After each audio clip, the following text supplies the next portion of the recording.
E hoje nós tivemos uma outra surpresa positiva, que foram os dados do CAGED, né, o cadastro do Ministério da Economia, que mostra o que acontece com o emprego formal com carteira assinada. E o Brasil abriu 260 mil vagas de emprego formal com carteira assinada no mês de janeiro. Superou muito as expectativas do mercado, que trabalhava com alguma coisa ao redor de 190 mil, já se imaginava um movimento positivo, mas quem vai falar mais sobre esses dados agora do CAGED é o professor Hélio Zuberstein, economista, professor da Faculdade de Economia e Administração da USP. Professor Hélio, boa tarde. Boa tarde, Denise. Bom, dezembro já tinha sido uma surpresa, até pela questão da sazonalidade. Agora, em janeiro, 260 mil vagas. Como é que o senhor avalia essa geração de emprego? Olha, foi uma notícia muito boa, muito além do que a gente poderia esperar. Todas as indicações levavam para um resultado bem diferente desse aqui.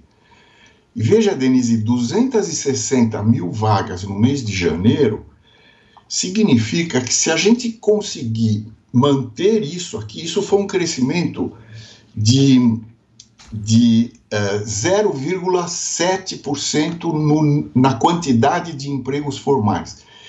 Se a gente mantiver isso durante o ano, mais ou menos esse número, nós vamos ter criado ao final desse ano mais de 3 milhões de empregos com carteira. Claro que a gente não vai conseguir isso, mesmo porque há dúvida se esse crescimento se sustenta, mas só para mostrar a magnitude, a grandeza dessa notícia de hoje. Quer dizer, uma notícia muito boa, e o ano, do ponto de vista do mercado de trabalho, começou bem. A gente não tinha nenhum dado sobre trabalho, sobre ocupação, até hoje.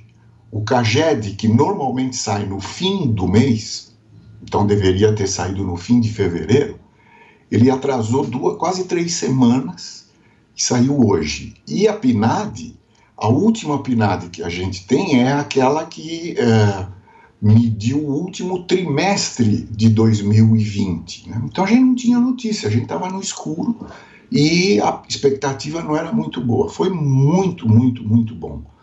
Eu acho que a gente tem que destacar aqui algumas coisas, né? Eu acho que, em primeiro lugar, não custa lembrar o nosso ouvinte, né, que quando a gente diz assim, olha, a ocupação com carteira cresceu 260 milhões, quase 270 milhões. Por trás desse número, olha só o que aconteceu. Houve quase 1.300.000 desligamentos e 1.550.000 admissões. Então, veja, o mercado de trabalho no Brasil é tão ineficiente, porque para ele crescer 260 mil, ele precisa rodar 1,5 milhão. Quer dizer, a rotatividade é uma característica muito ruim do nosso mercado de trabalho.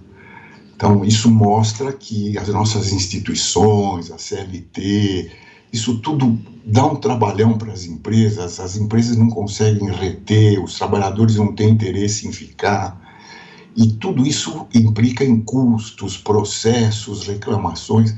É só um dado à parte dessa notícia maravilhosa. É assim que a gente cresce no mercado de trabalho, com muito custo, com muito esforço, né? Poderia ser mais fácil. E nós tivemos, professor, desculpa a observação, é que nós tivemos 24 estados registrando aumento da oferta de emprego, só 3 com saldo negativo.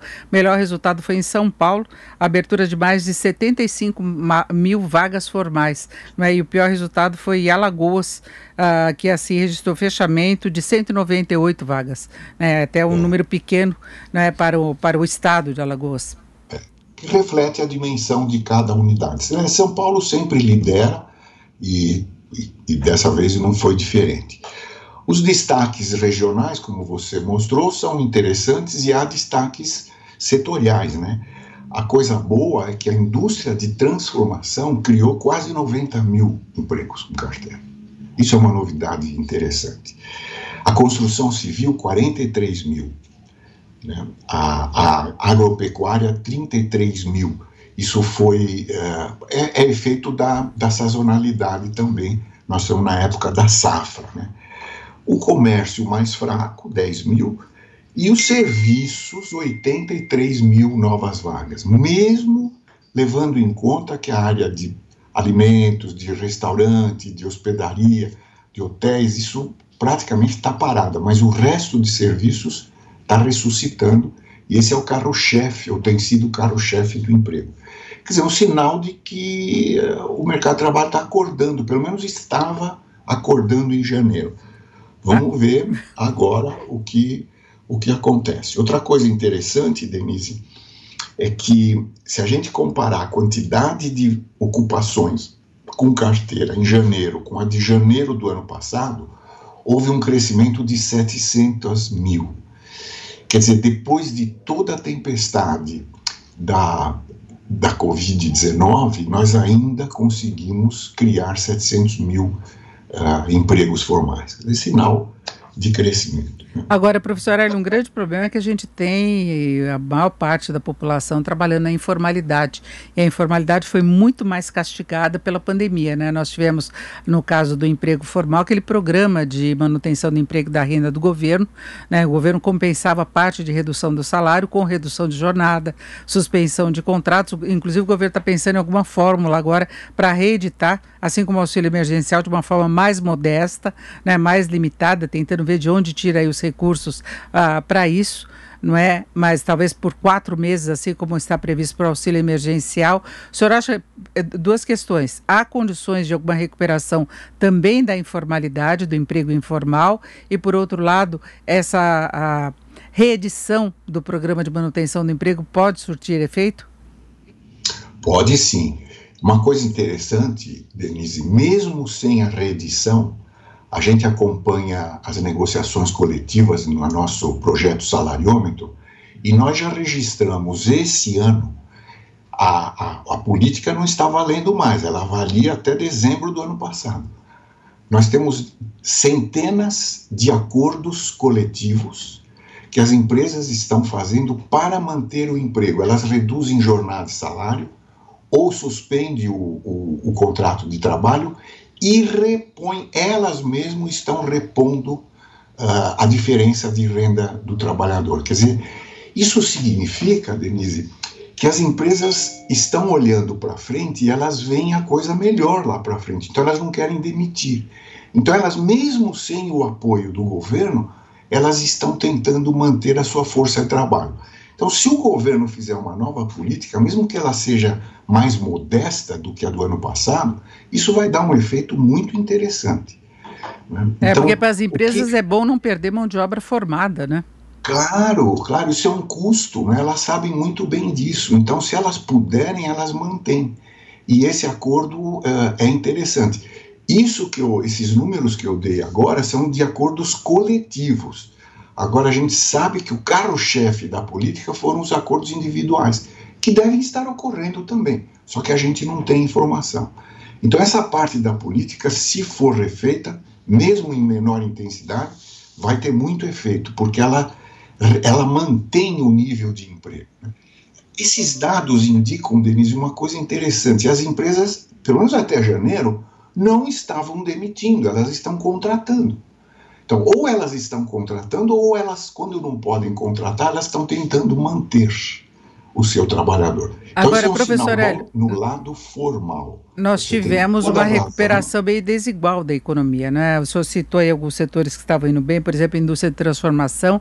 A indústria vem tendo problemas, inclusive, por falta de insumos, de peças em algumas áreas, não é? Porque elas estão retomando a produção aí, atendendo algumas demandas mais específicas, porque tem esse movimento desigual, mas aí, no geral, tem essa demanda maior por emprego. Construção foi muito bem, foi dos setores que mais se recuperaram com lançamentos, dando sequência aos projetos que estavam parados, tem financiamento com custo menor, e o agronegócio, que sequer teve variação negativa no ano passado. Foi o único setor que fechou com PIB positivo, né? Esse é o concurso, né? Esse está sempre bem. Agora, você tem toda a razão em se preocupar com a parte informal do nosso mercado, porque o trabalhador informal, quando a rua se esvazia, quando ele não tem mais o freguês para a atividade informal dele, ele vai para casa. Ele não recebe aviso prévio, não saca o fundo de garantia, não tem seguro-desemprego. Agora, a indicação que a gente tinha da PNAD do final do ano passado, que é a pesquisa que mede a parte informal do mercado de trabalho, é que ele também estava crescendo, né? Então, se o que a gente observou do lado formal se repetir do lado informal, nós podemos ter uma surpresa interessante quando a próxima PNAD for divulgada, que deve ser nos próximos dias, não é, Denise? Então, o ano, eu diria que começou bem no mercado de trabalho, bem para o nosso padrão. A gente não pode esquecer o que significa isso. Qual o salário médio de quem foi contratado? O salário médio de quem foi contratado, R$ 1.760. Quer dizer, um salário mínimo e meio, né? Esse é o salário médio nessa expansão do mercado de trabalho. E agora agora tem que aferir também qual o impacto dessa nova onda que nós temos aí de suspensão de atividade, agravamento da pandemia. Isso complica a situação, inclusive, de quem trabalha na informalidade. Muitas vezes tem atividade interrompida, tem o medo das pessoas, não é? Então, claro, é uma coisa bastante complicada. Muito, muito complicada. Essa coisa da pandemia é uma variável que os empresários estão levando em conta, né?